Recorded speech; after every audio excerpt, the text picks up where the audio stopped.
Iran is down, but it's nowhere near out, so let's not kid ourselves about the state of play. The recent U.S. strikes on Iran's nuclear facilities, especially coming right after Israel's high-stakes operations, have marked a turning point in a decades-old shadow war.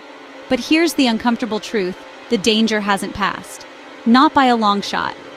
Iran, even as a nuclear threshold state, has always been a problem, not just because of its nuclear ambitions, but because of its massive ballistic missile arsenal, its sprawling proxy terror network, and its consistent refusal to play ball with international nuclear inspectors. Iran's leadership, especially Ayatollah Khamenei, seriously misread the room if they believed that their new strategic pact with Russia, or even that long-standing agreement with China, would actually deter Israel or the US when push came to shove. After Israel decimated Hezbollah and Hamas and took out much of Iran's air defense, Iran's options for retaliation got seriously limited. What's left? Some drones, a few missiles, and as always, their proxies scattered across the region. Remember, avoiding a direct war with the US has always been central to Iran's survival strategy, but fighting via proxy, Palestinian, Yemeni, Lebanese, Iraqi, that's the cost they're willing to pay.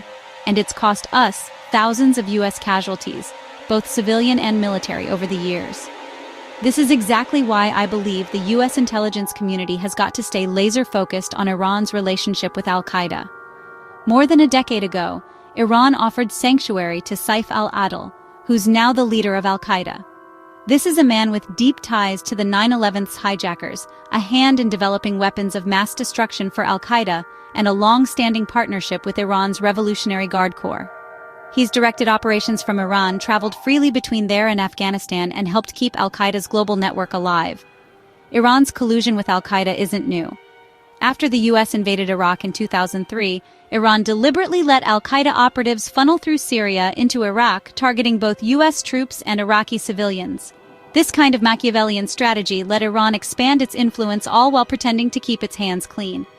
In 2012, the US even labeled Iran's Ministry of Intelligence and Security a terrorist group for their role in supporting Al-Qaeda. So, while the world's eyes shift to China, Russia, and North Korea, terrorism remains the threat with the shortest fuse. Since the US pulled out of Afghanistan, we've lost our on-the-ground presence there, just like before 9/11's.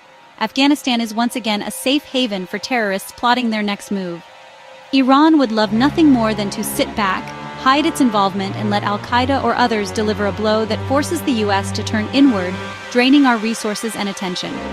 That's why the intelligence community must double down on vigilance, collect the intel, preempt the threats, work even closer with our allies. If the past 20 years have taught us anything, it's that terrorism knows no borders. And if we let our guard down, the consequences could be catastrophic. Director of National Intelligence Tulsi Gabbard has a tall order: make sure the intelligence community shares information and operates as a true force multiplier. For everyone, civilians at home and abroad, remember, if you see something, say something. That's how we keep each other safe.